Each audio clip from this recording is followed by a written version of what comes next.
Shalom, shalom, haleluya. Saya bersyukur melihat jemaat Tuhan hadir saat ini. Kita bersyukur buat siang hari ini kita akan memuliakan nama Tuhan. Mari siapkan hatimu supaya kita menyembah Tuhan dalam hadirat-Nya. Terima kasih Tuhan Yesus, terima kasih Bapa. Kami bersyukur buat kebaikan Tuhan dalam hidup kami. Kalau kami ada saat ini semua karena anugerah Tuhan. Semua karena kebaikan Tuhan. Untuk itu Tuhan kami datang kepadamu. Kami mau memuji, menyenangkan hati Tuhan. Terima kasih Tuhan Yesus, terima kasih. Kuduskan ibadah kami ini Tuhan. Kuduskan setiap kami. Supaya setiap pujian yang kami naikkan berkenan di hadapan Tuhan. Terima kasih Tuhan Yesus. Terima kasih Bapak, kami akan mulai ibadah kami ini. Hanya di dalam nama Tuhan Yesus. Haleluya. Haleluya Yesus. Terima kasih Yesus. Terima kasih ya Bapa. Mari jemaat Tuhan kita angkat pujian ini. Ku ada sebagaimana ku ada. Ku ada sebagaimana ku ada. Berdiri menghadap tatamu Bapa. Semua karena anugerah-Mu yang telah selamatkanku. Katakan ku hidup dalam segala kelimpahan. Amin. Ku layak untuk melayani Tuhan. Semua karena anugerah-Mu tercurah bagiku. Besar anugerah-Mu, besar anugerah-Mu, berlimpah kasih-Mu. Semakin hari semakin bertambah besar anugerah-Mu. Ku ada sebagaimana ku ada. Ku ada sebagaimana ku ada. Berdiri menghadap tatamu Bapa. Semua karena anugerah-Mu yang telah selamatkanku. Ku hidup dalam segala kelimpahan. Ku layak untuk melayani Tuhan. Semua karena anugerah-Mu tercurah bagiku. Besar anugerah-Mu, besar anugerah-Mu, berlimpah kasih-Mu. Semakin hari semakin bertambah besar anugerah-Mu. Kita angkat pujian ini dari awal sekali lagi. Ku ada sebagaimana ku ada. Ku ada sebagaimana ku ada. Berdiri menghadap tatamu Bapa. Amin. Semua karena anugerah-Mu yang telah selamatkanku. Ku hidup dalam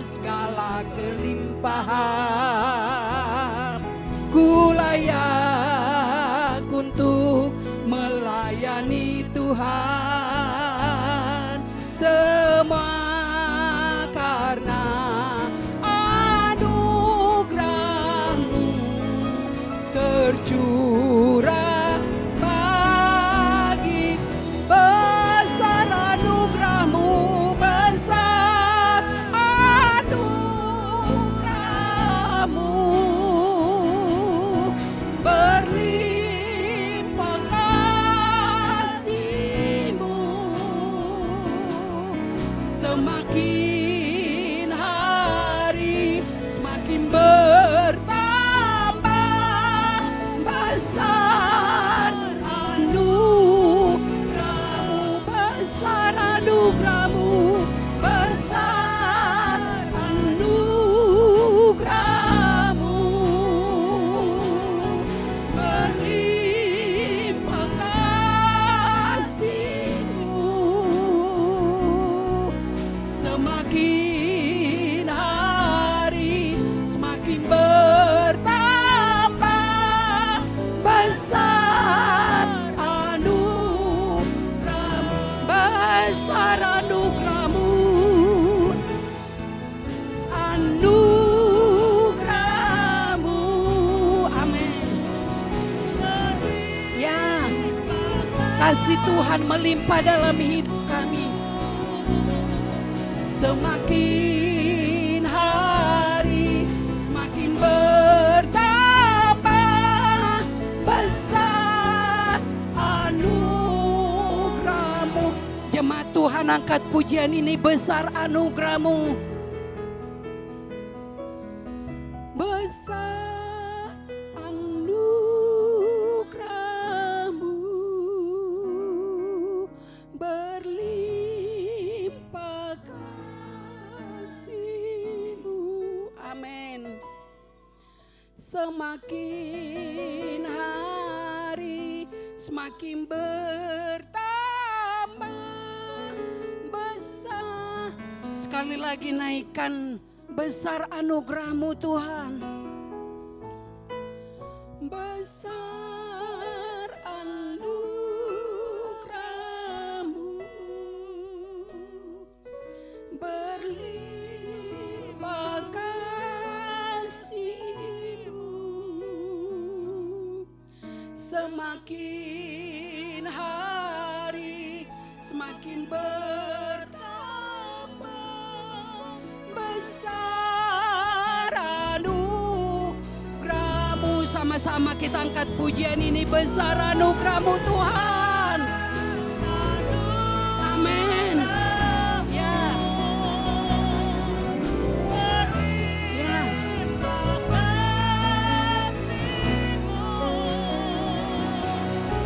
Semakin hari semakin bertambah besar anugerah, semakin hari semakin hari semakin bertambah besar anugerah, semakin hari semakin hari semakin bertambah. Mari berikan tepuk tangan yang terbaik untuk Tuhan. Besar anugerah-Mu,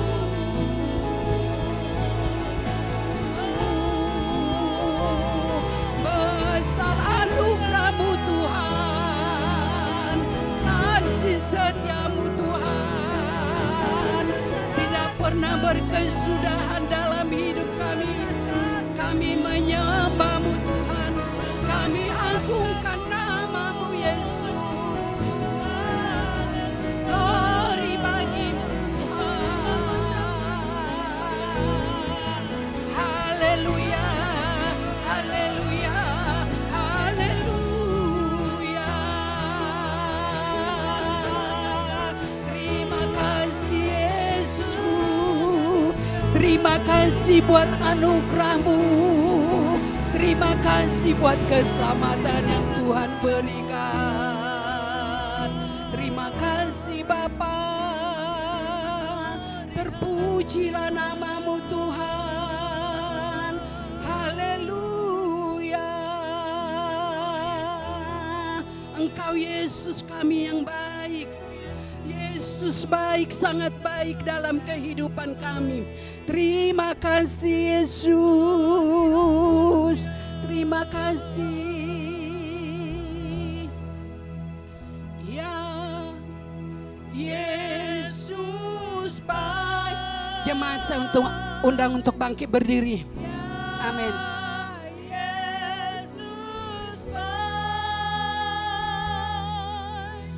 Ya Yesus baik, Dia berkuasa.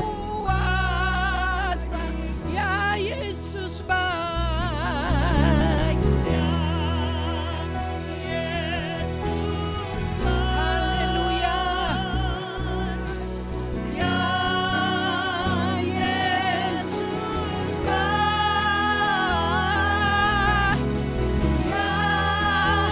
Yesus baik, Dia berkuasa.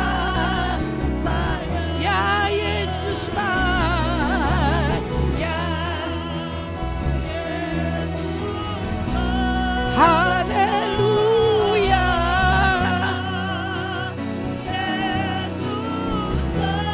Selamanya ya Yesus baik, Dia berkuasa. Ya Yesus baik. Mari rasakan kebaikan Tuhan dalam hidupmu.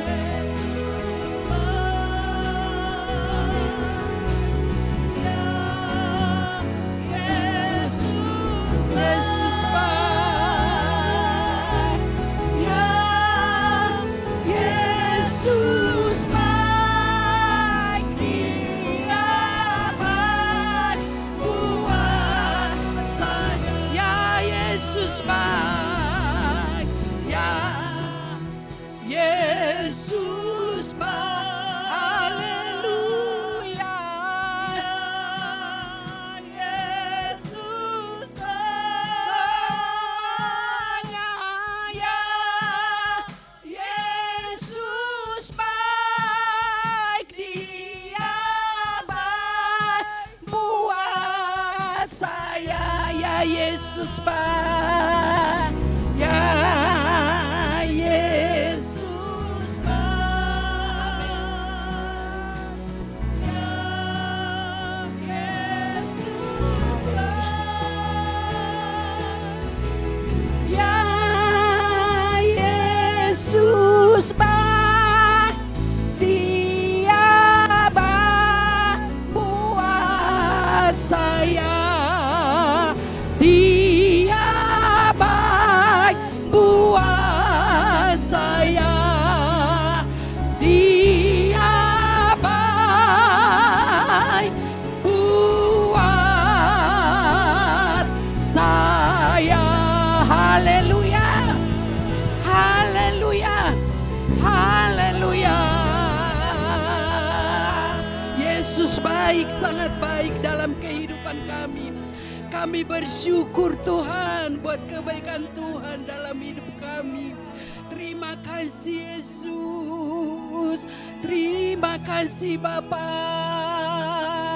Terima kasih buat kebaikan Tuhan dalam hidup kami. Terima kasih Tuhan Yesus, Engkau baik, sangat baik dalam kehidupan kami. Terima kasih Tuhan, terima kasih Yesus. Terpujilah Engkau Tuhan untuk kasih setia Tuhan yang tidak pernah berkesudahan dalam hidup kami.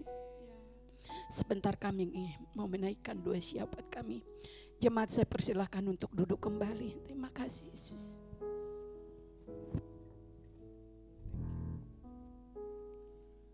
Mari jemaat Tuhan, kita akan naikkan doa-doa syafaat kita. Mari kita membuka suara dan mengatakan amin untuk pokok doa yang akan disampaikan, yang akan kita naikkan bersama. Mari kita berdoa. Bapa kami yang di surga, Allah yang maha kudus dan setia, kami datang dengan rendah hati di hadapan-Mu, membawa syukur atas anugerah-Mu yang melimpah dan kasih-Mu yang tidak pernah berubah. Di tengah segala kelemahan dan juga kesementaraan kami, Engkau tetap Allah yang layak menerima segala pujian, hormat, dan kemuliaan. Kami bersyukur karena melalui darah Kristus kami dapat menghampiri tahta kasih karunia-Mu dan bersyafaat, bukan karena kelayakan kami, melainkan karena anugerah-Mu yang besar. Mari jemaat Tuhan, kita akan berdoa untuk gereja Tuhan di seluruh dunia. Bapa, kami berdoa bagi gereja-Mu secara global, baik yang hidup di dalam kebebasan maupun yang saat ini berada di bawah tekanan dan penganiayaan. Kiranya gereja-Mu tetap memegang teguh kebenaran Injil, tidak menyimpang ke kanan atau ke kiri, dan tetap menjadi terang Kristus di tengah dunia yang gelap. Kami berdoa untuk gereja-Mu di seluruh dunia dapat berdiri teguh dalam iman kepada Kristus di tengah berbagai goncangan yang ada. Kami mohon Roh Kudus-Mu terus mengorbankan semangat pelayanan, penginjilan dan pemuritan di setiap bangsa, suku dan bahasa. Kami berdoa ya Tuhan, khususnya untuk gereja-gereja yang teraniaya. Kuatkan, lindungi dan nyatakan kuasa-Mu bagi mereka. Terima kasih Tuhan. Mari kita berdoa untuk gereja Tuhan untuk di tempat ini, GBI Gading Serpong. Bapa, kami berterima kasih untuk setiap pelayanan, untuk komunitas dan juga kesetiaan umat-Mu dalam membangun tubuh Kristus di tempat ini.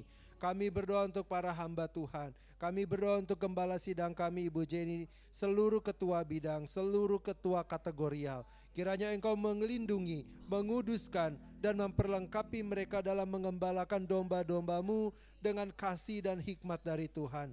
Kami berdoa untuk tim musik, para pelayan multimedia, ASER, dan semua pelayan yang terlibat.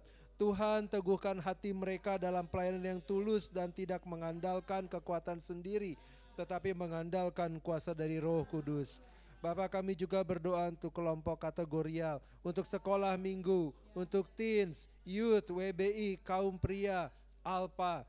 Biarlah setiap generasi mengenal Kristus, bertumbuh dalam firman, dan hidup dalam persekutuan yang saling membangun. Bapa, bangkitkanlah semangat penginjilan dan pemuritan di tengah-tengah jemaat GBI Gading Serpong. Kiranya gereja ini tidak hanya menjadi tempat beribadah, tetapi juga pusat kehidupan rohani, komunitas yang hidup, dan saksi yang nyata tentang kerajaan Tuhan. Bentuklah setiap kami menjadi umat yang misioner, saling mengasihi, dan hidup di dalam kekudusan. Bapa, kami juga berdoa, bangkitkan generasi anak-anak muda yang takut akan Tuhan, penuh dengan Roh Kudus, dan berdiri tengah zaman untuk menyatakan kebenaran. Biarlah gereja ini menjadi tempat pemulihan, penghiburan, dan pengutusan bagi banyak jiwa. Kami juga berdoa untuk kecukupan dana yang dibutuhkan oleh gereja. Kiranya Tuhan membukakan pintu berkat untuk jemaat dan untuk gereja ini, agar kami dapat terus melayani Tuhan dengan efektif. Terima kasih Tuhan. Kami saat ini akan berdoa untuk bangsa dan negara kami. Bapa yang baik, kami menaikkan doa syafaat bagi bangsa Indonesia. Kiranya keadilan, damai sejahtera, dan kebenaran-Mu melingkupi negeri ini. Berikan hikmat-Mu bagi Bapak Presiden kami, Wakil Presiden, para menteri, dan seluruh aparatur pemerintahan. Biarlah Indonesia takut akan Tuhan dan dipenuhi damai sejahtera. Kami menolak setiap benih perpecahan, korupsi, radikalisme, dan kemerosotan moral. Di dalam nama Tuhan Yesus Kristus, dan dalam segala gejolak sosial dan ekonomi Tuhan, kiranya nama-Mu tetap ditinggikan. Terima kasih Tuhan. Kami saat ini berdoa untuk jemaat dan juga untuk keluarga kami. Kami menyerahkan kehidupan jemaat-Mu yang saat ini sedang sakit, berikanlah kesembuhan. Yang bergumul secara ekonomi, berikanlah jalan keluar dan penghiburan. Yang sedang berbeban berat, berikan kekuatan dan pengharapan kekal di dalam Kristus. Tuhan, pulihkanlah relasi-relasi yang rusak, dan pimpin setiap rumah tangga untuk membangun mezbah keluarga yang hidup dan kudus di hadapan-Mu. Bapa, kami juga berdoa untuk ibadah ini. Kami menyerahkan ibadah kami hari ini ke dalam tangan Tuhan. Berkati dan urapi hamba-Mu Pak Epi yang akan menyampaikan kebenaran firman Tuhan. Kiranya firman yang ditaburkan jatuh di tanah hati kami yang subur, dan firman Tuhan akan tertanam, bertumbuh, dan memberikan buah yang limpah pada waktunya. Terima kasih Bapa. Kini kami akan membawa persembahan kami kepada Tuhan. Biarlah persembahan ini dapat berkenan di hadapan-Mu. Berkatilah juga setiap tangan yang akan mengelola persembahan ini, agar dapat digunakan sesuai dengan kehendak Tuhan. Terima kasih Bapa, di dalam nama Tuhan Yesus kami berdoa. Amin. Haleluya, mari kita siapkan persembahan kita.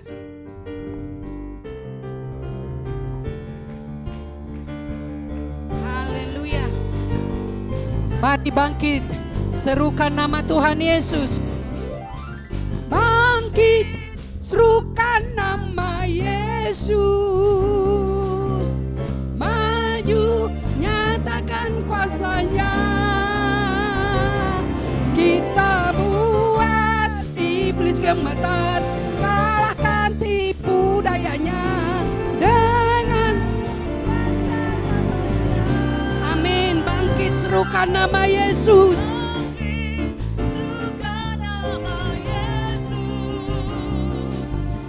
Maju, nyatakan kuasa-Nya. Kita buat iblis gemetar, kalahkan tipu dayanya dengan kuasa nama-Nya. Nama Yesus, menara yang kuat. Nama Yesus, kota benteng yang teguh. Nama Yesus, kalahkan semua musuh. Nama Yesus di atas segalanya. Nama Yesus, Yesus, menara yang kuat. Nama Yesus, kota benteng yang teguh. Nama Yesus, kalahkan semua musuh. Nama Yesus di atas segalanya. Haleluya. Katakan, sebab Tuhan maha besar. Sebab Tuhan maha besar dan sangat terpuji. Dia lebih dahsyat dari segala Allah. Sebab Tuhan maha besar dan sangat terpuji. Kuasa-Nya dahsyat menghancurkan musuh. Sebab Tuhan maha besar. Amin. Dan sangat terpuji. Dia lebih dahsyat dari segala Allah. Sebab Tuhan maha besar dan sangat terpuji. Kuasa-Nya dahsyat menghancurkan musuh. Sebab Tuhan maha besar, besar dan sangat terpuji. Dia lebih dahsyat dari segala Allah. Sebab Tuhan maha besar dan sangat terpuji. Kuasa-Nya dahsyat menghancurkan musuh. Kuasa-Nya dahsyat menghancurkan musuh. Kuasa-Nya dahsyat, dahsyat, dahsyat, dahsyat, dahsyat menghancurkan musuh. Haleluya. Kuasa Tuhan dahsyat untuk menghancurkan musuh. Saya percaya kita akan tetap bersukacita memuji, menyenangkan hati Tuhan. Haleluya. Tuhan Yesus sangat ajaib dalam kehidupan kita. Haleluya. Ajaib, sungguh ajaib kuasa-Nya bagiku. Ajaib, sungguh ajaib anugerah-Nya dalam hidupku. Ajaib, sungguh ajaib kasih Yesus bagiku. Betapa heranku menyaksikan perbuatan-Nya yang ajaib. Katakan, setiap hari ku menikmati. Ya, berkat yang melimpah sepanjang hidupku merasakan kebaikannya, kasih setianya. Ajaiblah Tuhan Yesusku, ajaib selamanya. Haleluya, ku puji namanya. Ajaib, ajaib, sungguh ajaib kuasanya bagiku. Ajaib, sungguh ajaib anugerahnya dalam hidupku. Ajaib, sungguh ajaib kasih Yesus bagiku. Betapa heran ku menyaksikan perbuatannya yang ajaib. Katakan sekali lagi, setiap hari. Amin. Menikmati berkat yang melimpah sepanjang hidupku merasakan kebaikannya, kasih setianya. Ajaiblah Tuhan Yesusku, ajaib selamanya. Haleluya, ku puji namanya. Ajaib, ajaib, sungguh ajaib kasih Yesus bagiku. Ajaib, sungguh ajaib anugerahnya dalam hidupku. Ajaib, sungguh ajaib kasih Yesus bagiku. Betapa heran ku menyaksikan perbuatannya yang ajaib. Betapa heran ku menyaksikan, betapa heran ku menyaksikan, betapa heran ku menyaksikan perbuatannya yang ajaib. Haleluya. Berikan tepuk tangan yang terbaik untuk Tuhan Yesus. Haleluya. Saya buka ruang kesaksian. Saya persilakan jemaat untuk duduk kembali.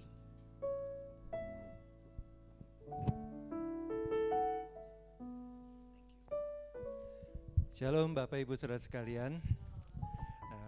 Pada kesempatan ini saya ingin men-sharingkan sebuah perjalanan ya, yang akan mengubah cara kita melihat keluarga.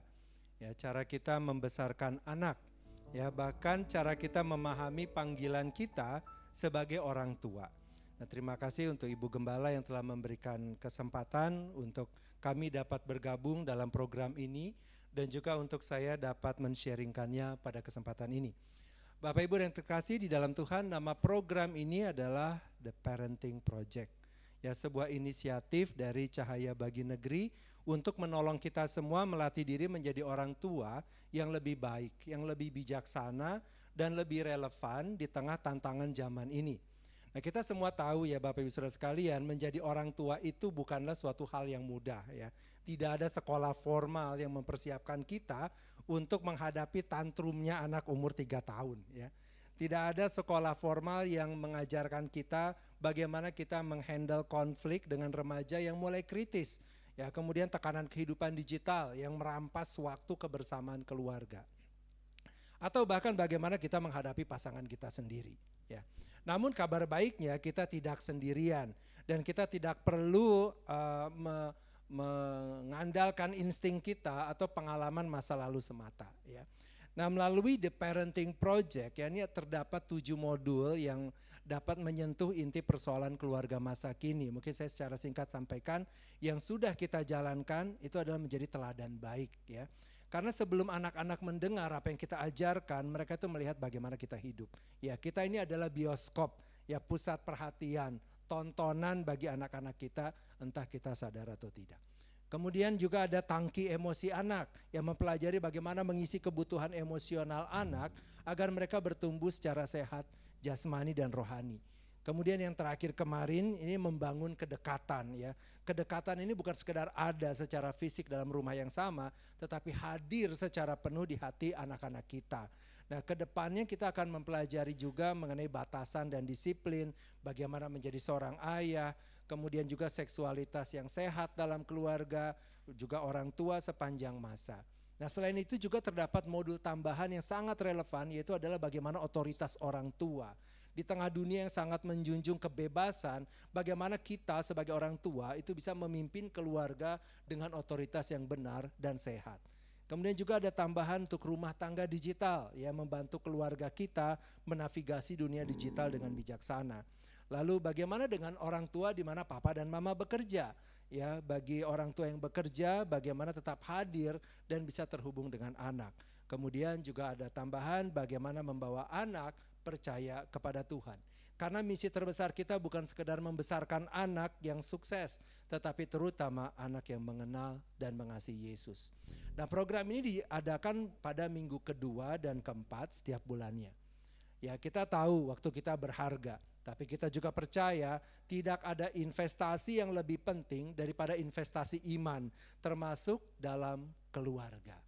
Ya, setiap pertemuan kita akan menyimak video mengenai parenting sesuai dengan modul, dengan topik yang praktis. Kemudian juga ada diskusi yang membangun dan juga kita ada komunitas yang saling mendukung.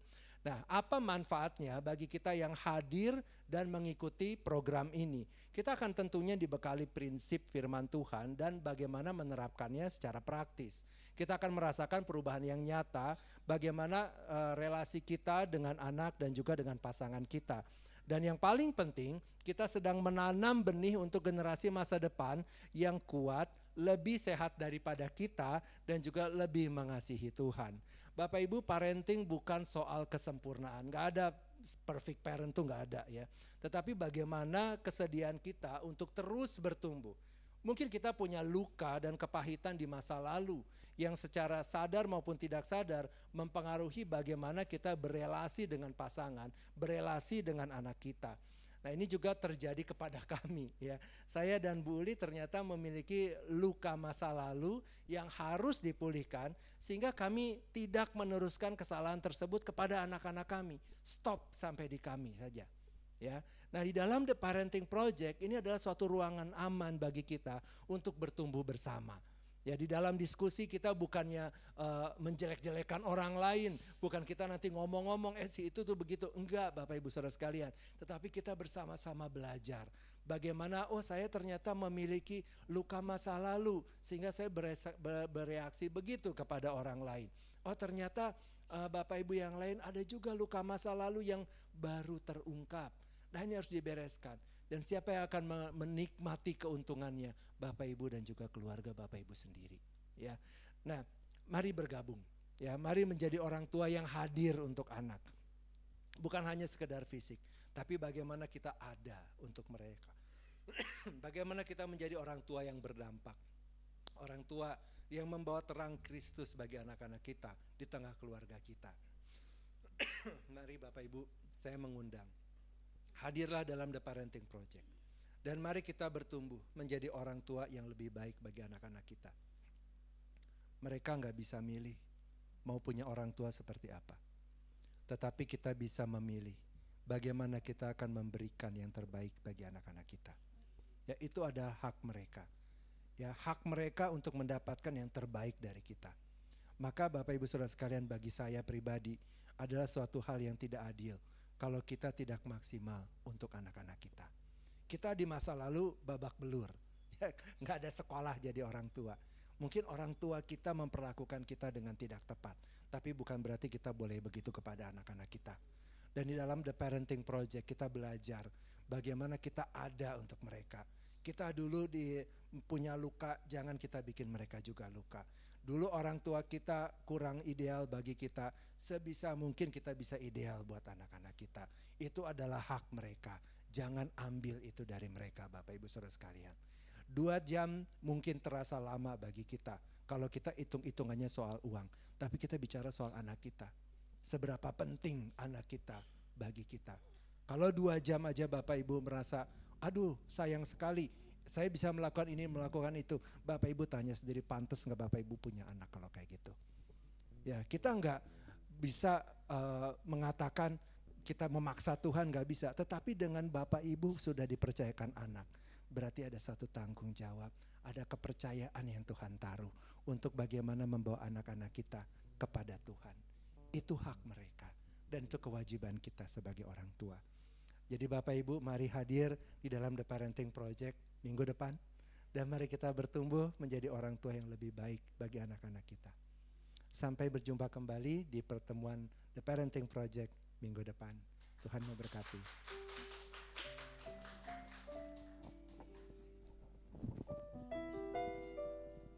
Oke, sudah bagus penjelasan dari Pak Anton tadi bagi orang tua yang punya anak, punya cucu. Mari ikuti Parenting Project. Haleluya. Terima kasih Tuhan Yesus, kami siapkan hati kami untuk mendengarkan suara Tuhan. Terima kasih Yesus. Betapa besar pengampunan Tuhan dalam hidup kami. Kau tidak memandang kami ya Bapa. Kau tidak memandang rupa kami. Haleluya Yesus. Terima kasih Yesus.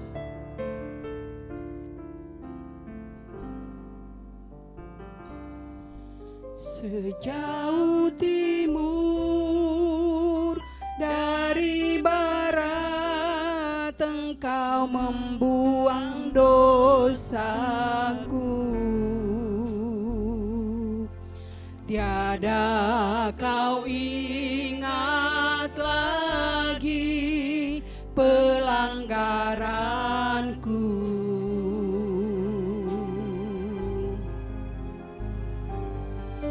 Jauh ke dalam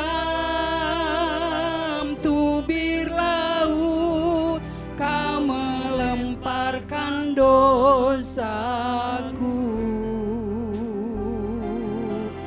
Tiada kau perhitungkan kesalahanku. Betapa besar, betapa besar kasih pengampunanmu Tuhan. Tak kau pandang hina hati yang hancur.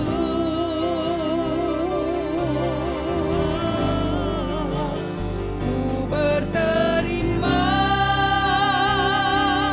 kasih kepadamu ya Tuhan. Pengampunan yang kau beri, pulihkanku. Sejauh timur dari barat, sejauh timur. Jemaat saya undang untuk bangkit berdiri. Engkau membuang dosaku. Tiada kau ingat lagi pelanggaranku.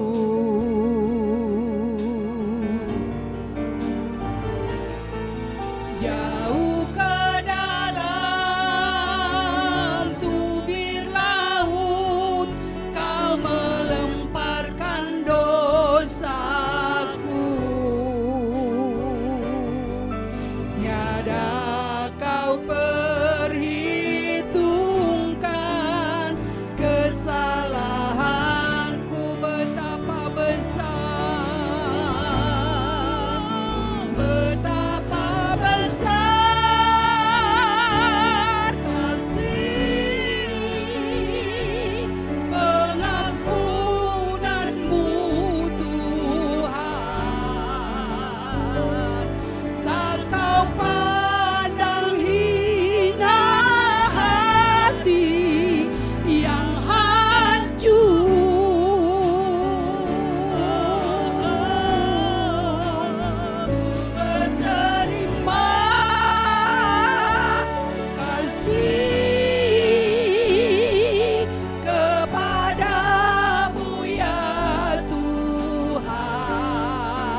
Terima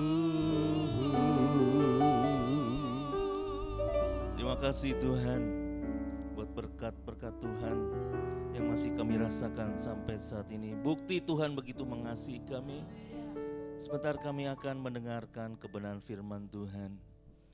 Mari Tuhan berbicaralah bagi kami. Biar firman-Mu saat ini menjadi jawaban bagi setiap pergumulan kami. Kami siap diberkati Tuhan. Oleh karena itu urapan-Mu secara khusus untuk hamba dan untuk jemaat Tuhan yang hadir pada saat ini.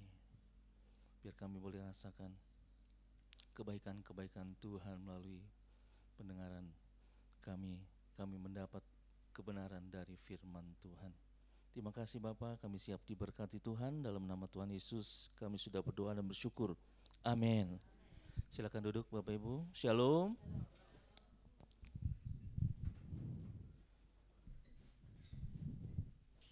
Sebelum kita mendengarkan firman Tuhan, saya ingin Bapak Ibu, saudara-saudara sekalian mengatakan ini.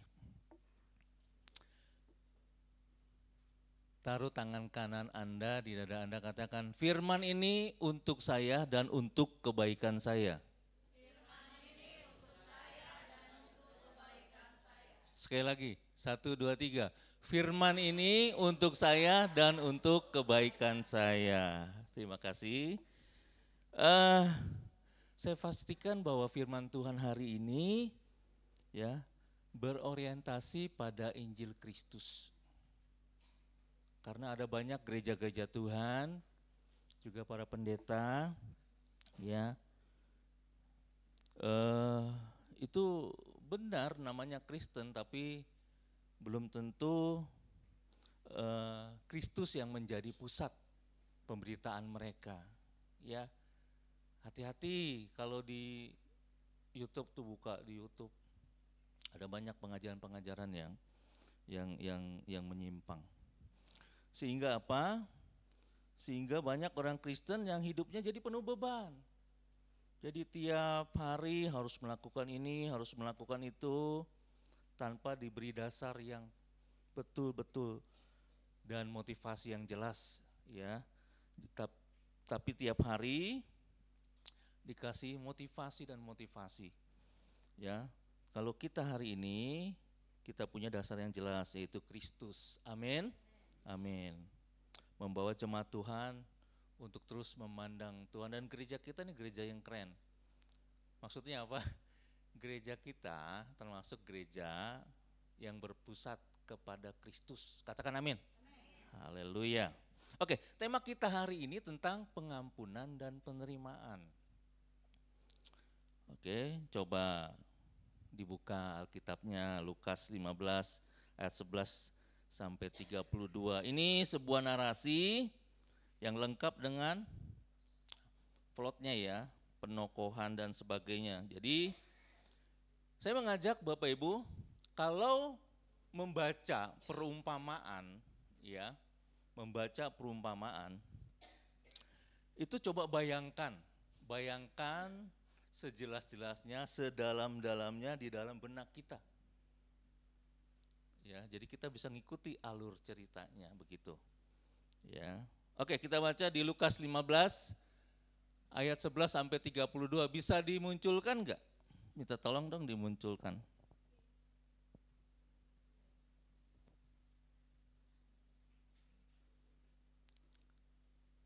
Lukas 15 ayat 11 sampai 32. Saya baca untuk Bapak Ibu, saudara-saudara sekalian. Yesus berkata lagi, ada seorang mempunyai 2 anak laki-laki. Kata yang bungsu kepada ayahnya, Bapa, berikanlah kepadaku bagian harta milik kita yang menjadi hakku. Lalu ayahnya membagi-bagikan harta kekayaan itu di antara mereka. 13, beberapa hari kemudian anak bungsu itu menjual seluruh bagiannya itu lalu pergi ke negeri yang jauh. Di sana ia memboroskan harta miliknya itu dengan hidup berfoya-foya. Setelah dihabiskannya semuanya, timbullah bencana kelaparan di dalam negeri itu dan ia pun mulai melarat. Lalu ia pergi dan bekerja pada seorang majikan di negeri itu. Orang itu menyuruhnya ke ladang untuk menjaga babinya. Lalu ia ingin mengisi perutnya dengan ampas yang menjadi makanan babi itu, tetapi tidak seorang pun yang memberikannya kepadanya. Lalu ia menyadari keadaannya, katanya, betapa banyaknya orang upahan Bapakku yang berlimpah-limpah makanannya, tetapi aku di sini mati kelaparan. Aku akan bangkit dan pergi kepada Bapakku dan berkata kepadanya, Bapa, aku telah berdosa terhadap surga dan terhadap Bapa. Aku tidak layak lagi disebut anak Bapa. Jadikanlah aku sebagai salah seorang upahan Bapa. Maka bangkitlah ia dan pergi kepada bapaknya. Ketika ia masih jauh, ayahnya telah melihatnya, lalu tergeraklah hatinya oleh belas kasihan. Ayahnya itu berlari mendapatkan dia, lalu merangkul dan mencium dia. Kata anak itu kepadanya, Bapa, aku telah berdosa terhadap surga dan terhadap Bapa. Aku tidak layak lagi disebut anak Bapa. Tetapi ayah itu berkata kepada hamba-hambanya, lekaslah, bawa kemari jubah yang terbaik, pakaikanlah itu kepadanya, dan kenakanlah cincin pada jarinya, dan sepatu pada kakinya, dan ambillah anak lembu tambun itu, sembelilah dia, dan marilah kita makan dan bersuka cita. Sebab anakku ini telah mati dan menjadi hidup kembali, ia telah hilang dan didapat kembali, maka mulailah mereka bersukaria. Tetapi anak yang sulung berada di ladang, dan ketika ia pulang dan dekat ke rumah, ia mendengar bunyi seruling dan nyanyian tari-tarian. Lalu ia memanggil salah seorang hamba dan bertanya kepadanya, apa arti semuanya itu? Jawab hamba itu, adikmu telah kembali dan ayahmu telah menyembelih anak lembu tambun karena ia mendapatnya kembali dengan sehat. Maka marahlah anak sulung itu dan ia tidak mau masuk. Lalu ayahnya keluar dan berbicara dengan dia. Tetapi ia menjawab ayahnya, katanya, telah bertahun-tahun aku melayani Bapa dan belum pernah aku melanggar perintah Bapa. Tetapi kepadaku belum pernah Bapa memberikan seekor anak kambing untuk bersukacita dengan sahabat-sahabatku. Tetapi baru saja datang anak Bapa yang telah memboroskan harta kekayaan Bapa bersama-sama dengan pelacur-pelacur. Maka Bapa menyembelih anak lembu tambun itu untuk dia. Kata ayahnya kepadanya, anakku, engkau selalu bersama-sama dengan aku, dan segala kepunyaanku adalah kepunyaanmu. Kita patut bersukacita dan bergembira karena adikmu telah mati dan menjadi hidup kembali. Ia telah hilang dan didapat kembali. Saudaraku, mungkin ya, ini adalah tema khotbah yang sering kita dengar. Karena perumpamaan ini memang sungguh populer. Kalau kita membaca ini, maka akan kita temukan tema besarnya itu adalah bagaimana Tuhan merespon menjawab pertanyaan dari orang-orang Farisi dan ahli-ahli Taurat untuk bagaimana dia begitu mengasihi orang-orang berdosa. Ya, ini adalah respon Yesus atas keluhan orang-orang Farisi dan pemimpin agama yang mengeluh melihat Yesus memeluk, merangkul dan berbaikan dengan orang-orang yang berdosa. Kalau kita baca di ayat 1 dan 2, maka kita akan tahu ya, bahwa tema besar dari anak yang hilang ini Tuhan ingin bercerita. Coba lanjut. Tuhan ingin bercerita atau ingin mengajar kepada kita tentang sikap Tuhan terhadap orang berdosa. Nah, dari sini ini tema besarnya. Tapi hebatnya perumpamaan ini, ya, saya akan mengajak saudara sekalian untuk melihat dari sudut pandang yang berbeda, dari angle yang berbeda. Seperti kalau kita melihat lukisannya, lukisan besar, indah sekali lukisan itu. Tetapi ketika kita perhatikan, ada detil-detil dari lukisan itu, dan itu juga adalah detil-detil yang indah. Maksud saya gini, perumpamaan ini memiliki sub-sub tema. Kalau kita mau gali lagi, sub-sub tema yang lain, ya. Dan hari ini saya ambil subtemanya itu mengenai pengampunan dan penerimaan.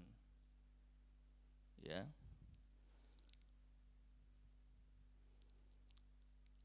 Mengapa saya konsen di sini? Ini karena tidak lepas dari identitas kita sebagai anak Bapa Surgawi.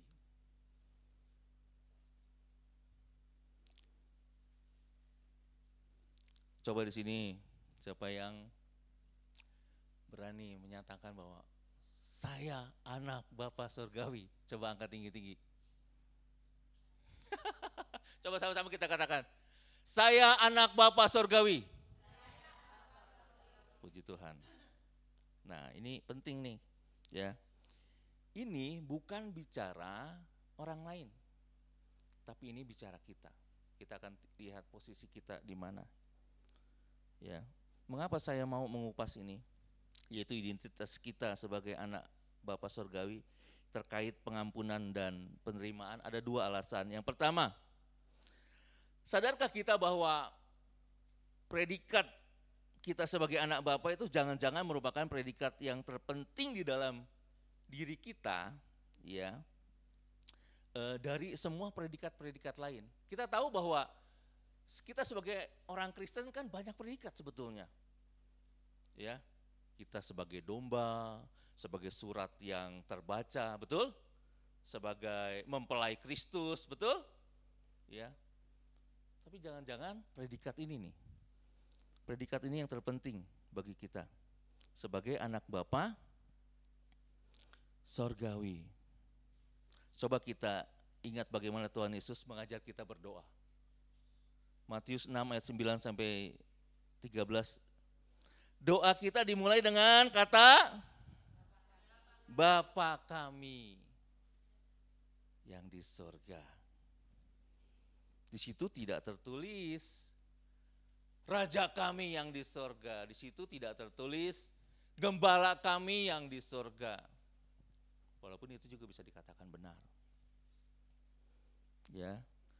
Jadi seolah-olah gini, Tuhan Yesus ingin kita ingat selalu bahwa Tuhan adalah Bapa kita dan kita adalah anak-anaknya. Itu alasan pertama. Yang kedua, alasan kedua, mengapa saya ingin menyoroti identitas kita sebagai anak Bapa Surgawi. Yang kedua, saya curiga nih ada satu gap di antara banyak orang Kristen tentang hal ini. Maksud saya gini, banyak orang Kristen dengan bangga mengaku saya anak Bapa Surgawi. Tapi di sisi lain, apakah identitas sebagai anak Bapa Surgawi itu diwujud nyatakan dalam perilaku sehari-hari? Itu pertanyaannya. Halo, Jemaat Gading Serpong. Jangan-jangan itu hanya label. Saya anak Bapa Surgawi. Tetapi kita tidak, hidup kita tidak mencerminkan sebagai anak Bapa Surgawi. Itu alasannya, ya. Itulah yang saya khawatirkan, jangan-jangan ada banyak orang Kristen itu terhenti pada label itu sebagai anak Bapa Surgawi saja. Hanya puas dengan status sebagai anak Bapa Surgawi, tetapi tidak sungguh-sungguh memahami, menghormati, dan menghidupi identitas sebagai anak Bapa Surgawi.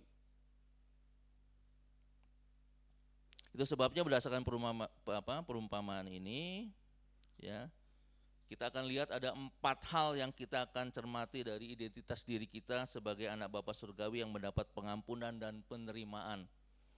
Yang pertama itu esensi, kedua urgensi, 3 implikasi, 4 pondasi, C-nya ada 4, ya. Jadi apa artinya menjadi anak Bapa? Itu bicara tentang esensi. Yang kedua, mengapa identitas ini penting bagi kita? Itu bicara urgensi. Yang ketiga, apa dampak praktis, konkret dalam kehidupan kita bila kita sungguh-sungguh mengerti dan menghayati identitas diri kita yang keren ini? Itu bicara tentang implikasi. Yang keempat, nah, khotbah ini tutup dengan satu puncaknya, ya. Kita akan bicara bagaimana identitas diri kita sebagai anak Tuhan bisa mungkin terjadi di dalam kehidupan kita. Itu bicara pondasi. Nah, kita mulai dengan esensi. Lanjut. Pertanyaan penting yang kita merenungkan, apa artinya kita menjadi anak Bapa Surgawi? Mari kita dalami khususnya kata kunci yang ada di slide. Kita sangat berharga dan dikasihi oleh Bapa Surgawi. Coba sama-sama kita katakan, kita sangat berharga dan dikasihi oleh Bapa Surgawi. Dalam hitungan ketiga, 1, 2, 3. Kita sangat berharga dan dikasihi oleh Bapa Surgawi. Menjadi anak Bapa Surgawi artinya kita sangat berharga. Ya, saya sangat berharga. Jadi satu kali gini, di pelajaran kelas 6 itu ada temanya itu saya sangat berharga. Saya minta anak-anak itu dia buat selembaran, ya, kertas dari A4 atau F4, dia harus print fotonya, kemudian dia tulis itu. Saya sangat berharga di mata Tuhan. Saudaraku, dampaknya gimana? Dampaknya mereka baru menyadari bahwa mereka itu sangat berharga loh. Ini gak main-main. Ini gak main-main. Karena gini, ada banyak siswa di tempat saya itu banyak yang gak diurus sama orang tuanya. Dia diurus sama, yaitu babysitternya, sama si mbak di rumah. Saudaraku, apa yang terjadi? Kebanyakan dari mereka itu minder, gak bisa melakukan hal-hal yang sepele. Untuk ikat tali sepatu aja, dia harus nyari si mbak. Pak, sini, ikutin cari itu kaki, ya, sepatuku dong, tali sepatuku. Gak bisa. Udah gitu, kalau ketemu bapak ibunya kan hanya di malam hari. Betul-betul mereka itu merasa bahwa mereka gak punya orang tua. Jadi ketika sesi itu mereka curhat, banyak yang nangis. Banyak yang nangis. Itu pun saya praktekkan di kelas level SMP sama SMA. Ada banyak anak-anak itu merasa dirinya tidak berharga. Mengerikan enggak? Mengerikan sekali. Nah, kita sebagai anak Tuhan, ya, sebagai anak Bapa Surgawi, kita itu sangat-sangat berharga. Mungkin kalau saudara-saudara yang menjadi orang tua, saudara akan mudah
Mencium di sini pakai kata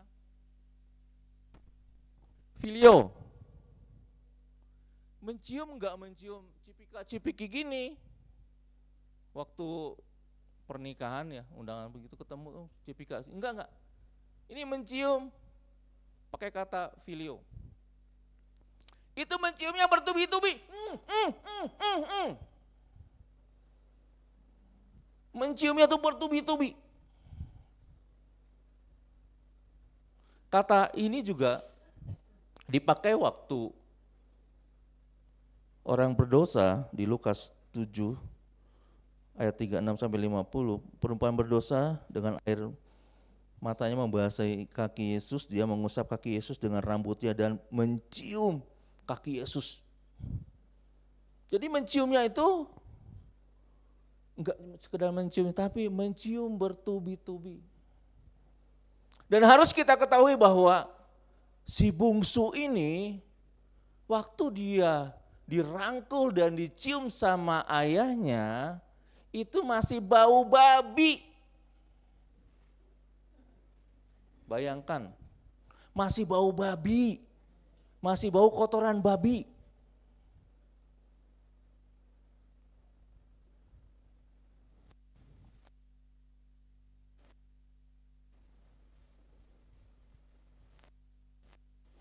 Ini luar biasa ya. Mengapa dia menyambut, mengapa ayahnya itu menyambut sang anak dengan ekspresi seperti itu? Jawabannya juga ada di ayat 20. Hati sang ayah itu tergerak oleh belas kasihan. Tidak ada penjelasan lain. Jadi memang luar biasa. Ya. Kalau kita ikuti perumpamaan ini, maka yang menjadi ayah adalah Tuhan kita. Si bungsu dan si sulung adalah kita, orang-orang yang berdosa. Sebenarnya esensi bagi anak yang paling jelas itu terjadi ketika peristiwa baptisan Yesus ya oleh Yohanes di Matius 3 ayat 17. Lalu terdengarlah suara dari surga yang mengatakan, inilah anakku yang kukasihi, kepadanya lah aku berkenan. Anakku, apa artinya? Anak Tuhan, anak Bapa. Dia adalah objek kasih Bapa. Dia dikasihi, diperkenan. Apa artinya? Aku menganggap dia berharga. Nah, penting itu. Nah, sampai di sini kita akan bertanya-tanya, bukankah kalimat itu ditujukan Bapa kepada Yesus, bukan kepada kita? Betul, itu awalnya memang itu untuk Yesus. Ya. Tapi ini kita akan lihat Yohanes 20 ayat 17. Tuhan Yesus berkata begini.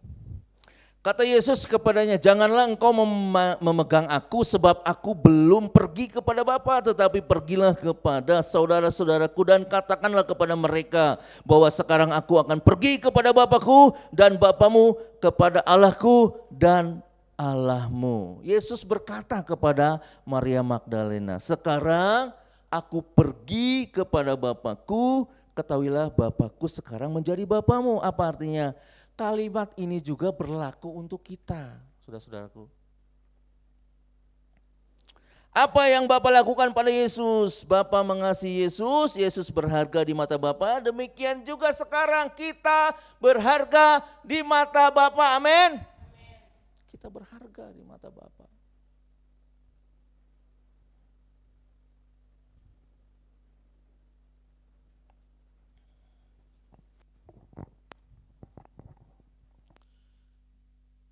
Kita perhatikan lebih jauh lagi, yang menghargai dan mengasihi kita itu bukan sembarang pribadi, tetapi siapa? Bapa surgawi. Nah, ini yang harus kita betul-betul pahami. Bapa surgawi adalah Bapa yang sempurna. Artinya apa? Setiap perkataannya, pertimbangannya, keputusannya, perbuatannya, semua segalanya adalah sempurna. Nah, ini yang harus kita pahami betul ini.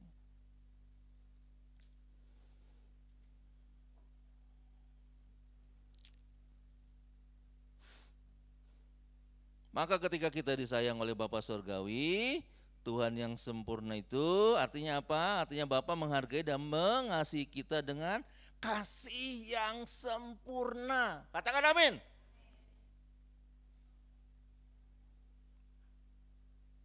Apa maksudnya kita dikasih dengan kasih yang sempurna oleh Bapa Surgawi? Artinya begini. Perbuatan buruk kita tidak mengurangi kasih Bapa terhadap kita. Dan perbuatan baik kita tidak akan menambahi kasih Bapa kepada kita. Amin. Saya ulangi. Perbuatan buruk kita tidak akan mengurangi kasih Bapa terhadap kita. Dan perbuatan baik kita tidak menambahi kasih Bapa kepada kita.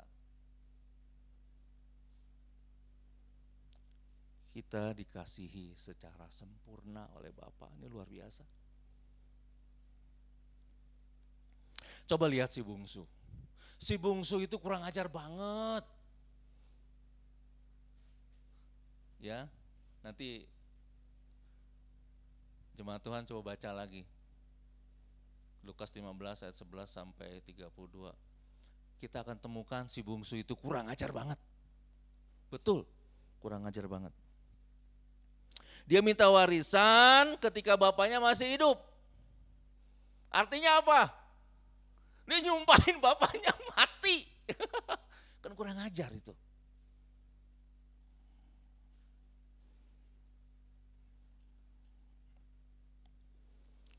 Kemudian firman Tuhan katakan apa? Si bungsu itu pergi ke negeri yang jauh. Yesus kasih perumpamaan. Si bungsu itu pergi ke negeri yang jauh. Saya mau katakan gini. Itu artinya apa? Artinya si bungsu itu udah gak mau kontak lagi sama bapaknya. Kan kurang ajar banget itu. Kurang ajar gak? Iya. Kalau ditulis itu. Si bungsu pindah ke kota A, si bungsu pindah ke kota B. Ya kalau zaman sekarang bisa WA-WA-an ya, dulu mah gak bisa. Tuhan Yesus cuma tulis, kasih perumpamaan negeri yang jauh. Artinya memang si bungsu sudah tidak mau lagi berurusan sama bapaknya, kan kurang ajar banget.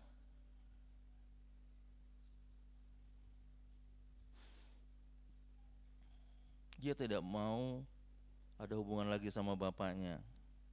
Tetapi saudara lihat gini, walaupun perbuatan si bungsu sedemikian jahat ya, tapi kita bisa lihat yang pertama, kasih sang ayah tidak berkurang. Amin. Kasih sang ayah tidak berkurang. Yang kedua, lihat si sulung. Dia begitu taat, giat, rajin, ya, berdedikasi, menghargai, menghormati, mengasihi ayahnya dengan harapan sang ayah lebih sayang dengan dirinya. Betul gak? Kalau kita lihat si sulung. Iya, tapi faktanya apa? Faktanya sang ayah sudah mengasihi dirinya dengan sama besarnya. Nah ini yang perlu kita tahu. Ya lihat jawaban sang ayah di ayat 31. Kata ayahnya gini. Kata ayahnya kepadanya, anakku, engkau selalu bersama-sama dengan aku dan segala kepunyaanku adalah kepunyaanmu. Itu jawaban kepada si sulung. Hebat ya. Hebat bapaknya ini. Tuhan kita itu hebat. Engkau selalu bersamaku. Artinya bicara tentang hubungan. Seolah-olah ayahnya mau bilang gini, sulung, kamu tuh sudah ada di dalam hatiku. Dan lihat, hartaku itu hartamu. Dan itu tidak pernah disadari oleh si sulung. Itu menunjukkan apa? Menunjukkan bapaknya itu siap berkorban apapun. Aku sudah mengasihimu.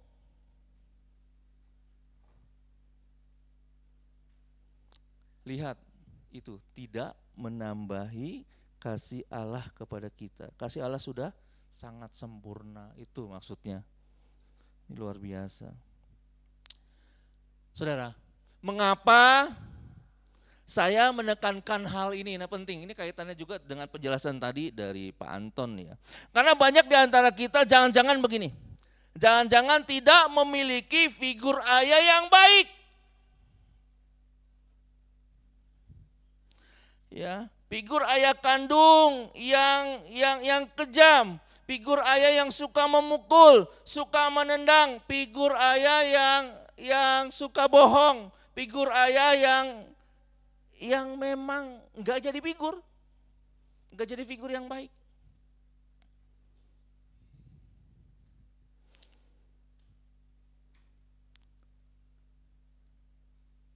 Dengarkan saudaraku, tanpa engkau sadari, figur ayah duniamu itu mempengaruhi, mencemari cara engkau memandang Bapamu yang di surga.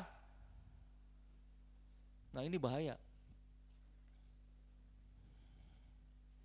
Sehingga ketika engkau berelasi dengan Bapa Surgawi, ketika sedang berdoa dengan Tuhan, kok enggak konek-konek ya, enggak ngerasa ya, enggak ngerasa Tuhan hadir ya. Karena apa tuh? Karena tanpa sadar engkau melihat Bapa Surgawi seperti Bapamu di dunia ini. Ada banyak gak seperti itu? Ada banyak. Saya tidak sedang khotbah tentang hati Bapa ya. Tapi ini memang ada kaitannya dengan hati Bapa. Jadi ketika aku berdosa, pasti Bapa akan Bapa di surga akan memukul aku. Ketika aku gagal melakukan perintah Tuhan, Tuhan akan menghukum aku. Nah, itu yang ada dalam hati kita. Karena rusaknya pemahaman kita tentang Bapa Surgawi kita. Dengar baik-baik jemaat GBI Gading Serpong, camkan ini baik-baik. Sedalam-dalamnya di lubuk hati kita ya. Jika engkau anak Bapa, maka engkau sangat berharga dan engkau dikasihi oleh Dia dengan sempurna. Nah, ini luar biasa. Siapa engkau di masa lalu, masa sekarang, dan di masa depan itu tidak dapat mengubah Bapa untuk tetap mengasihimu selamanya. Apa yang kau lakukan tidak menambahi dan mengurangi kasih yang sempurna itu kepadamu. Katakan amin. Di bagian ini saya bisa simpulkan, Dia, Tuhan, bukan hanya memilih untuk mengasihi kita, tetapi Dia memilih untuk tetap mengasihi kita apapun yang terjadi. Nah, itu hebatnya. Coba beri kemuliaan dong untuk Allah kita. Yes, itu hebatnya Tuhan kita. Yang kedua, urgensi. Urgensi itu pertanyaan berikut mengenai identitas diri kita. Ini penting sekali. Mengapa penting sekali menjadi anak Bapa? Jawabannya ternyata tidak sesulit yang kita pikirkan, ini sederhana sekali. Karena setiap orang, ya, tanpa terkecuali sesungguhnya memiliki kebutuhan untuk merasa dihargai, merasa diterima, diakui dan dicintai. Betul? Betul gak? Betul itu. Jadi setiap kita ingin diterima, dihormati, dikasihi. Ya, coba kita gini.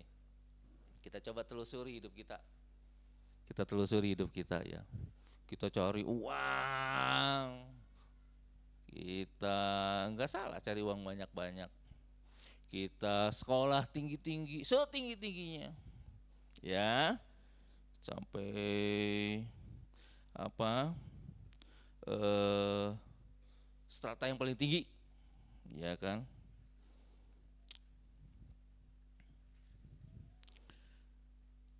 Salah enggak? Enggak salah itu. Jadi persoalannya gini nih. Ya. Ketika itu semua ya membuat menjadi dasar keberhargaan kita, itu berbahaya sekali. Saya mau katakan itu. Saudara punya materi banyak dengan motivasi untuk dihargai orang. saudara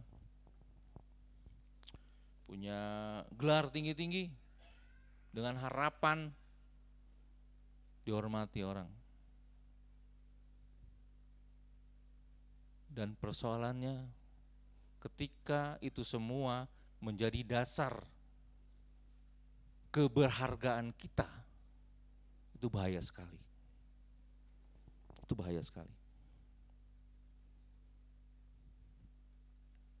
Ya. Karena apa? Karena saudara pasti akan punya 3 hal ini nih. Ya.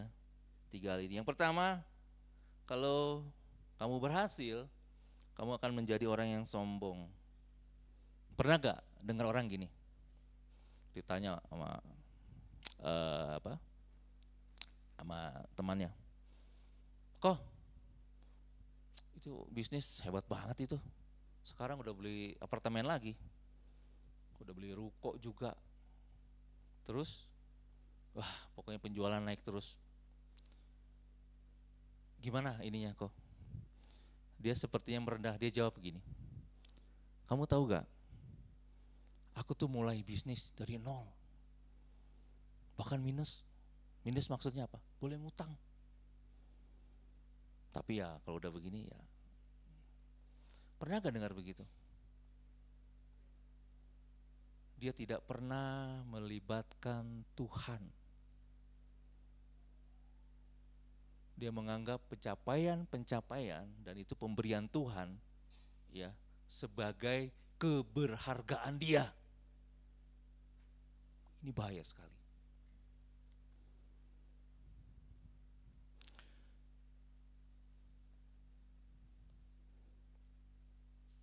Yang kedua, sebaliknya kalau gagal minder.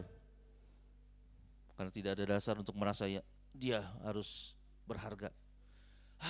Gue miskin. Gue tuh jelek. Ya, gue cuma lulusan SD. Ya, jadi minder. Yang ketiga, kalaupun engkau berhasil dan menjadikan itu dasar keberhasilan, ya, saudara pasti akan diliputi oleh ketakutan dan kekhawatiran. Jadi gini, kalau engkau berpendidikan tinggi, kalaupun engkau itu cantik, ganteng ya, tapi kalau itu jadikan itu sebagai dasar keberhargaan, pasti kita akan diliputi oleh ketakutan dan kekhawatiran.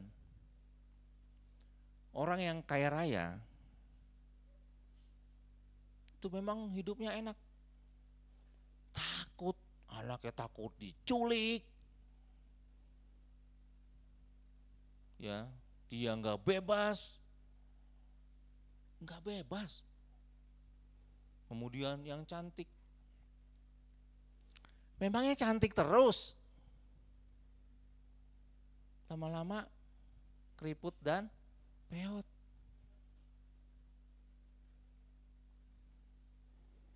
Nah, itu yang saya bilang berbahaya kalau kita meletakkan semua itu sebagai dasar ya keberhargaan kita. Jadi jangan pernah menjadikan pemberian Tuhan sebagai dasar keberhargaanmu. Nah, celakanya gini nih, celakanya di dalam kehidupan rohani kita sering menggunakan mentalitas yang sama.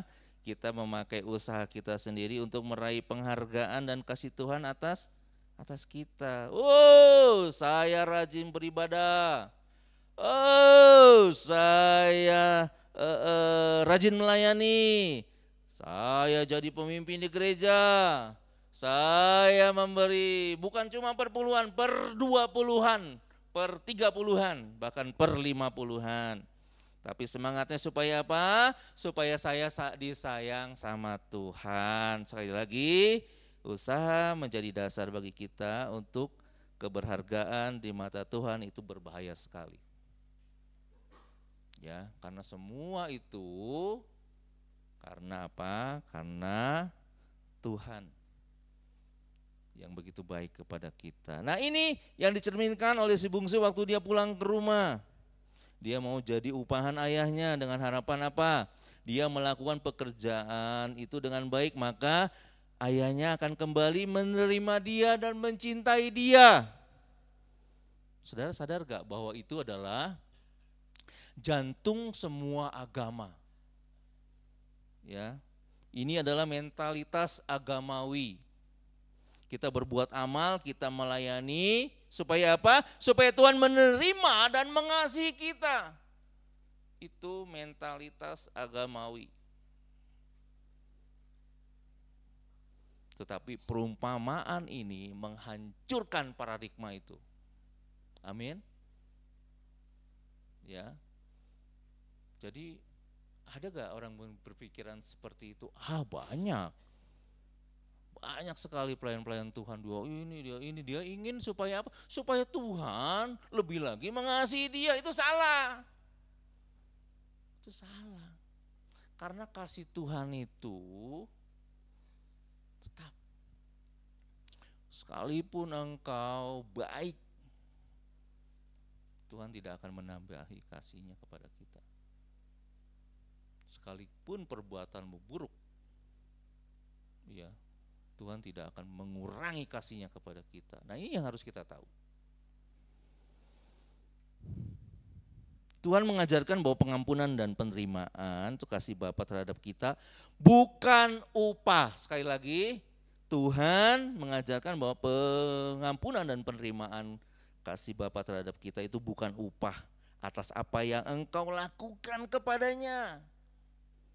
Ya, tapi pengampunan penerimaan kasih Bapa padamu semata-mata karena anugerah. Amin. Karena anugerah, itu bukan upah itu. Nah, ini yang harus kita pahami. Ya. Oke, yang ketiga, implikasi. Apa yang akan berubah dengan diri kita? Itu seharusnya ada ya. Apa dampak praktis, konkret dalam kehidupan kita bila kita sungguh-sungguh mengerti dan menghayati identitas diri sebagai anak Bapa surgawi. Nah, ini tadi kita sudah mengetahui bahwa pengampunan dan penerimaan bukan upah tapi anugerah.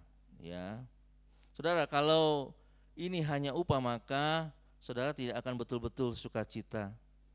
Ya, kalau kita memahami ini sebagai upah, kita tidak akan pernah sukacita. Contohnya gini, kalau kita bekerja di pabrik, ya, setiap bulan dapat gaji. Kita bekerja, akhir bulan kita dapat gaji, betul? Ya, setelah dapat gaji, apakah kemudian kita sampai meleleh, nangis, termehek-mehek? Terima kasih ya Bapak kepada bos kita. Pak Bos, terima kasih karena sudah menggaji saya. Ada yang begitu? Enggak. Karena memang gaji itu adalah hak kita. Enggak ada seperti itu. Jadi kita berhak mendapatkannya. Nah, jadi saudara bisa bayangkan kalau ini anugerah. Anugerah itu, nah bedanya dengan anugerah ya. Anugerah itu selalu dimulai dari ketidaklayakan kita. Katakan ketidaklayakan. Nah, anugerah itu selalu dimulai dari ketidaklayakan kita. Ini bedanya ya dengan upah. Saudara dan saya tidak layak. Apapun yang kita lakukan tidak akan bisa menjadikan kita sebagai anaknya. Nah, ini penting nih, harus kita tahu. Tetapi di dalam anugerahnya Tuhan mengangkat kita menjadi anaknya. Nah, ini hebat.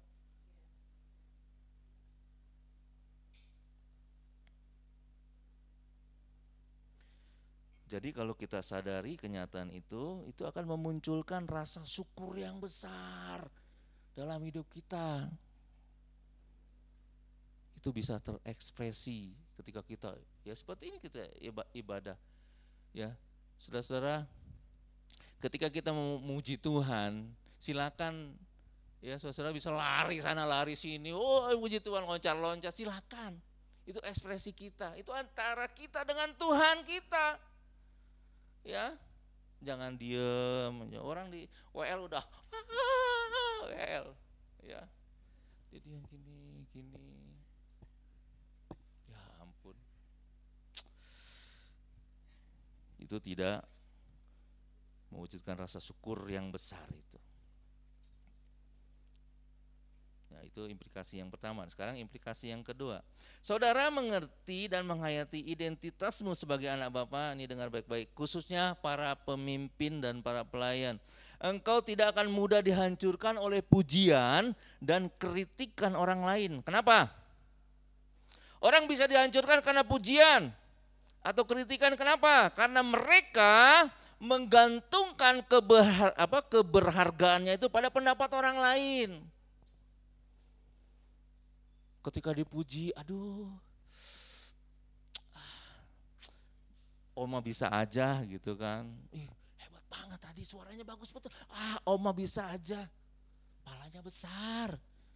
Ya, sehingga ketika dimasukin helmnya juga nggak muat. Om bisa aja, dipuji. Ketika dikritik, kritiknya brutal banget lagi. Pales banget sih suaranya. Pales banget,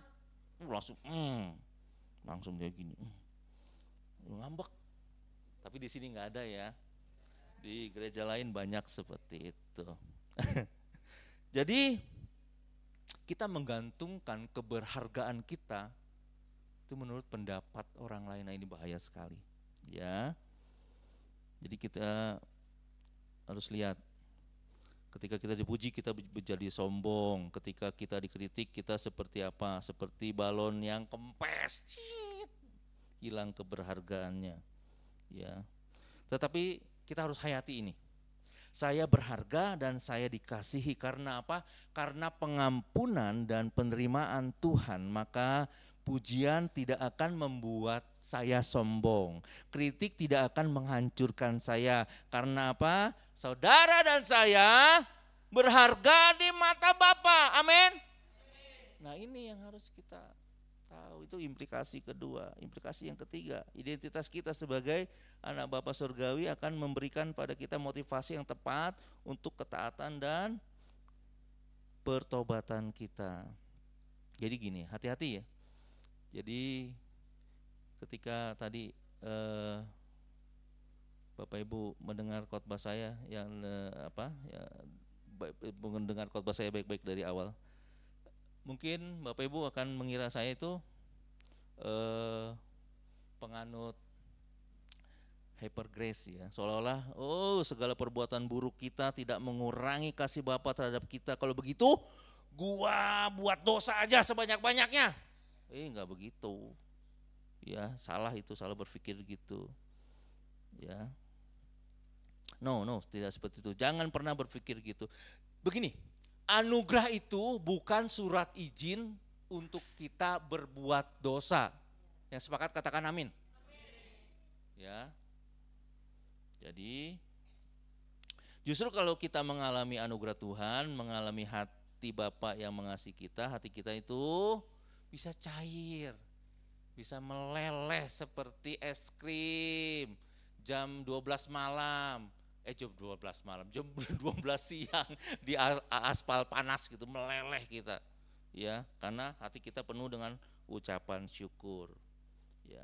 Engkau bertobat bukan karena takut dihukum. Orang yang bertobat karena takut dihukum, pertobatan itu masih berpusat pada diri sendiri. Ya, hati-hati ya. Jadi karena pertobatan itu ya dia takut dihukum. Yang menjadi penting bagi hidupnya adalah dirinya. Nah, itu bahaya sekali. Jadi kita harus menghayati betul bahwa identitas kita sebagai anak Bapa, kita bertobat bukan karena kita takut dihukum, tetapi kita bertobat karena hati kita hancur, kita menyadari betul bahwa kita itu mendukakan hati Bapa. Jadi pertobatan itu pertobatan yang sungguh-sungguh. Kita masuk yang terakhir, pondasi. Pondasi. Nih, dengar hatimu baik-baik nih. Saya berdoa supaya Tuhan habis khotbah ini engkau semakin dekat kepada Tuhan. Bagaimana identitas diri kita ini menjadi mungkin bagi kita ya, mungkin kita menjadi anak Tuhan. Ya, ini bicara pondasi. Memang di satu sisi identitas diri ini pemberian dari Bapa kita. Ya, itu adalah anugerah, bukan upah. Ya. Tapi kita harus tahu betul bahwa itu bukan anugerah yang murahan. Tuhan memberikan anugerah itu dari pengorbanan yang besar dari dirinya. Dia mati di kayu salib. Ya. Jadi kita jangan pernah menjual iman kita. Ya, ini luar biasa karena Tuhan memberikan anugerah itu dari pengorbanan yang besar. Coba, ini yang terakhir ya, kita akan lihat di ayat 22 sampai 23, pasal yang sama, pasal 15. Lekaslah bawa kemari jubah yang terbaik, pakailah itu kepadanya dan kenakan cincin pada jarinya dan sepatu pada kakinya, dan ambillah anak lembu tambun itu, sembelihlah dia. Waktu si bungsu itu kembali ke rumah ayahnya, ayahnya memberikan jubah yang terbaik, cincin, sepatu, bahkan dia potong lembu yang terbaik. Kok lembu yang terbaik? Iya, itu lembu tambun. Lembunya, anak lembu gemuk. Sang ayah memberikan cuma-cuma kepada si bungsu. Itu jubah, cincin, sepatu, lembu tambun, itu kan dibeli pakai uang. Ya, itu dibeli pakai uang. Betul gak? Ini adalah pengorbanan. Jadi saya mau lanjutkan fakta yang bisa mengejutkan Bapak Ibu nih ya. Sadar gak sebetulnya yang berkorban itu siapa? Dalam perumpamaan ini itu bukan si ayah, tetapi si sulung. Lah kenapa si sulung? Ayo, kita akan baca di ayat yang ke-12. Ya. Kata yang bungsu kepada ayahnya, "Bapa, berikanlah kepadaku bagian harta milik kita yang menjadi hakku." Harta milik kita yang menjadi hakku. Lalu ayahnya membagi-bagikan harta kekayaan itu di antara mereka. Si ayah membagi-bagikan harta warisan itu kepada siapa?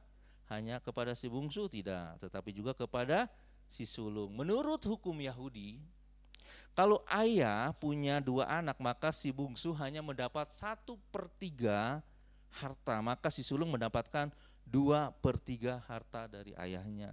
Ulangan 21 ayat 17. Artinya apa? Ya, si ayah sudah bagi habis hartanya. Betul? Nah, ini yang kadang-kadang kita enggak ini. Tapi kalau kita baca firman Tuhan seperti itu, si bungsu dapat 1/3 dia habiskan untuk poya-poya. Jadi yang sisa, lahan, ternak, segala properti, rumah secara legal itu milik siapa? Si bungsu, bukan, si sulung.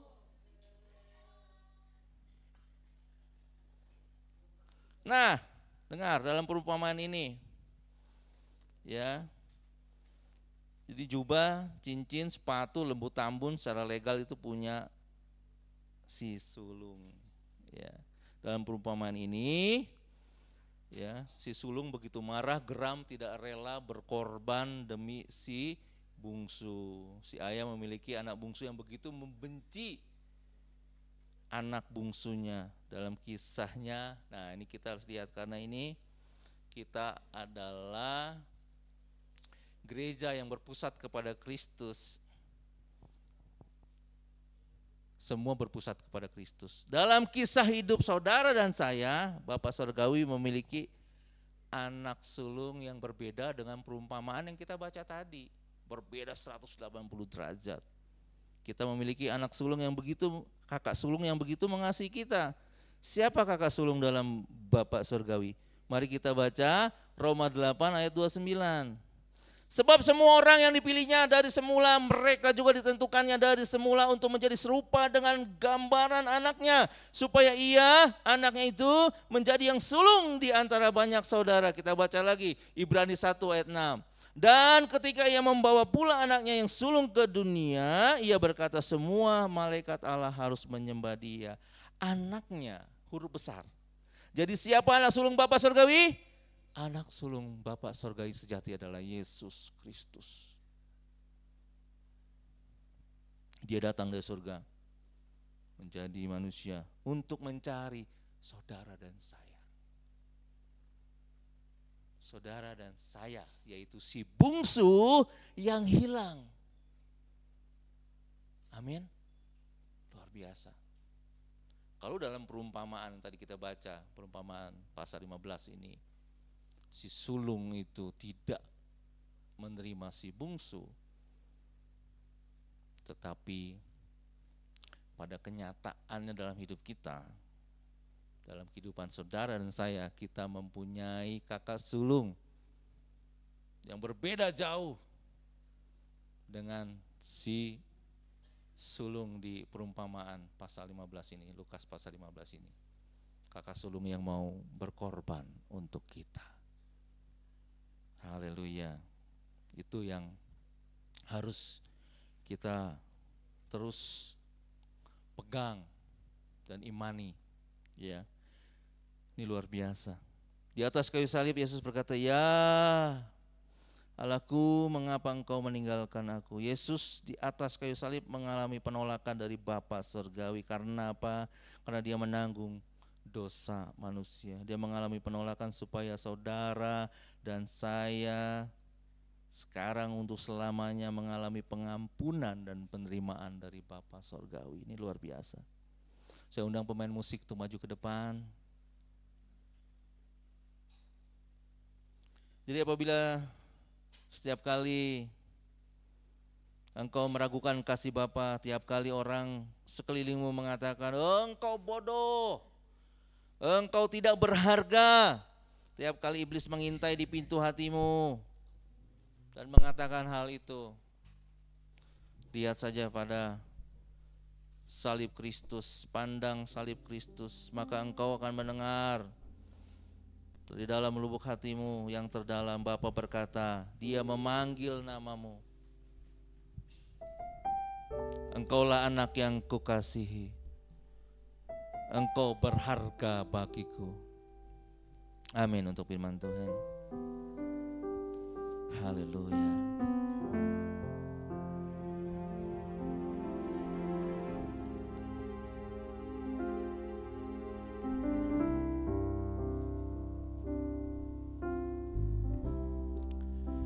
Betapa ku mencintai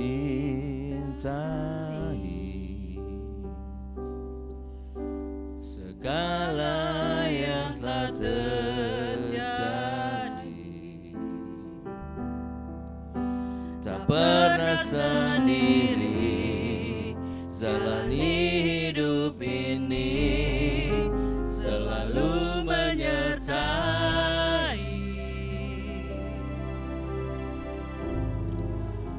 Betapa aku menyadari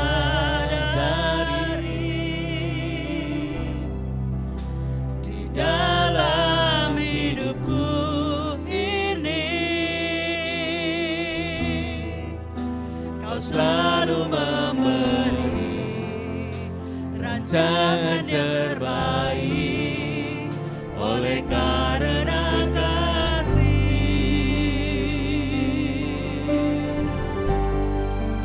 Oh Bapa, sentuh hatiku, ubah hidupku menjadi yang baru, bagai emas yang murni. Kau membentuk pesona hatiku,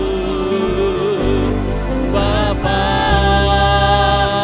saat ku mengerti sebuah kasih yang selalu memberi, bagai air mengalir yang tiada pernah berhenti.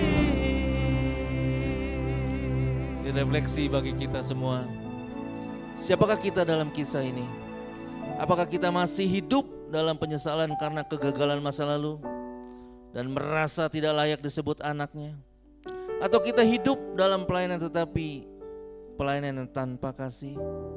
Mari kita sadari, identitas kita bukan ditentukan oleh kegagalan atau keberhasilan kita, melainkan karena anugerah Bapa. Kita adalah anak-anaknya. Dan sebagai anak kita dipanggil untuk mengalami menerima dan meneruskan pengampunan serta penerimaan itu kepada orang lain. Terima kasih Bapa untuk firman-Mu. Terima kasih Tuhan. Mari kita masuk dalam doa. Bapa Surgawi yang penuh kasih, kami bersyukur karena kasih-Mu yang tidak pernah berkesudahan. Engkau Allah yang membuka tangan untuk menerima setiap anak-Mu yang pulang, bahkan sebelum kami sempat mengucapkan sepatah kata. Terima kasih karena melalui kisah anak yang hilang ini kami kembali diingatkan bahwa identitas kami yang sejati adalah anak-anak Bapa yang dikasihi dan diterima. Tolong kami Bapa agar tidak hanya menjadi anak yang kembali, tetapi juga menjadi anak yang tinggal dan mengerti hati-Mu. Ajarkan kami untuk menerima sesama seperti Engkau menerima kami, dan mengampuni sebagai kami telah diampuni. Biarlah hidup kami mencerminkan kasih-Mu di dunia ini. Kami menyerahkan seluruh jemaat-Mu, GBI Gading Serpong ini ke dalam tangan kasih-Mu. Bentuklah kami menjadi keluarga rohani yang saling mengasihi, mengampuni dan menerima satu dengan yang lain, sehingga dunia tahu bahwa kami adalah anak-anak-Mu. Dalam nama Yesus kami sudah berdoa dan mengucap syukur. Amin. Terima kasih.